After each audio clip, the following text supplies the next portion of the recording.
Welcome to another HSExtra.com high school football video, Coach's Clipboard Edition. I'm Joe Serrera, and I am joined today by Page Pirates head coach Doug Robertson. Doug, thank you so much for joining us in a busy week, Grimsley week. Yes, thank you, Joe. Appreciate you. Your Pirates are 4-1 in the Metro 4A Conference, 5-3 overall. How do you feel about where your team is in week 10 of the season? Kind of hit and miss. We've done a lot of really good things. We've gotten better at a lot of things. We're playing pretty good defense for the most part, with a couple of hiccups, and then offensively we're doing a lot of good things. We've done some things where we hadn't been able to throw the football like we need to through the air, but we're running the ball really well.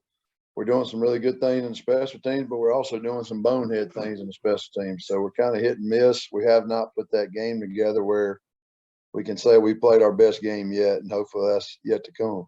Mm-hmm. I'm not sharing any secret when I say that when your team gives up more than 14 points, it's been a struggle to win. When you've held teams to 14 or less, you're 5-0. Is there anything you can do to get more out of your offense, at this point in the season? Or is it you just got to be who you are in terms of running the ball well and playing defense? I think it's a combination of both. I think we know we have to throw the football better than we have here, at least to this point. I think we can throw it better. It's just a matter of, in some cases, the games dictate the fact that you when the team can't stop the run, you're going to continue to run it. Sure. So a little of it is what the game dictates. If you go back to the Northwest game, we threw for 212 yards. Mm-hmm. And threw it pretty well, so because we had to throw it a little more. So I think when pressed, I think we can throw it better. We just hadn't had to do that here in the last couple of weeks, and that's a credit to our offensive line and our run game with Jerron and Maurice Andrews for the most part, mm-hmm. and Nick Williamson coming in too, and PJ Thompson coming in soon. But hopefully we can, if we need it, we'll be able to use the throw game to help us win a game. And the biggest thing we're concerned about is the turnovers. We continue to have a turnover issue inside the red zone, which is going to kill us. And we continue to give up special teams plays that are going to get us beat against good teams like this week. Mm-hmm. I know your team, like a lot of teams, by week 10 has dealt with some injuries to some key guys during the course of the year. Have any players been able to kind of step up and take advantage of those opportunities to get more snaps? Yes, I think the first one that comes to mind is Parker Maynard being out for mm-hmm. the year with a broken collarbone. Nate Irizarry has really stepped up as an H-back. He's done a really nice job for us. I think another guy that we've had a lot of young guys step up. EJ, we call him EJ. It's Elijah Jones, freshman outside linebackers, emerged, has led our team in tackles in one of our last two games. I think Davion Barley is a sophomore that stepped up. Junior Saunders is a freshman defensive lineman that's stepping up. So I think we've got a lot of young core. I mean, we start 5 sophomores and 2 freshmen on defense, mm-hmm.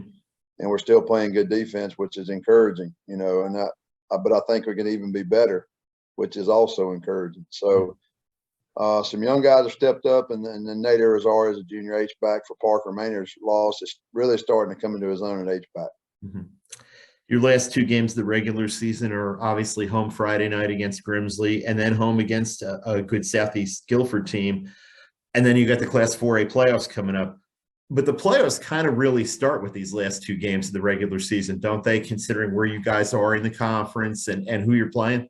Well, it's funny you said that, because we actually thought it started last week. We felt like that was a must-win for us, and we took it like that. And we think this is no different. Now, this could be a conference championship game, and because if we win, obviously we create at least a 3-way tie. Mm-hmm.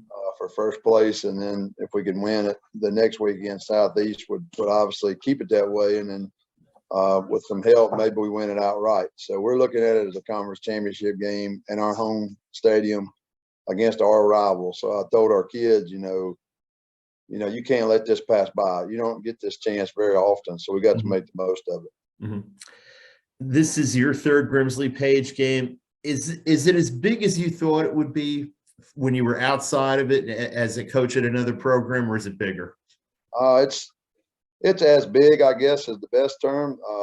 The thing that hasn't happened is both teams have not, I guess, played to the occasion, and the team in both years has been us, so I can say that pretty easily. We didn't. I thought last year we competed a little bit better for a good portion of the first half, and the second half got away from us. Hopefully, we built enough to where we can play 4 quarters with this group, and we'll find out Friday. We can only tell that through playing them, and if, I tell our kids all the time, if you're tired of people talking about you that you can't play with them, you got to do something about it. So we'll see if we'll do something about it Friday. What do you see from this year's Grimsley team? Obviously, they're unbeaten, and what does your team need to do to win that game Friday night?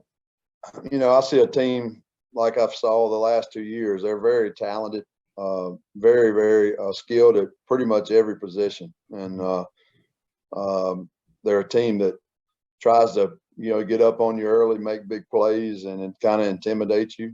And we just got to make sure that doesn't bother us. We got to stem the early momentum tide, I think, that's happened against Northwest, team that right now is second in our league.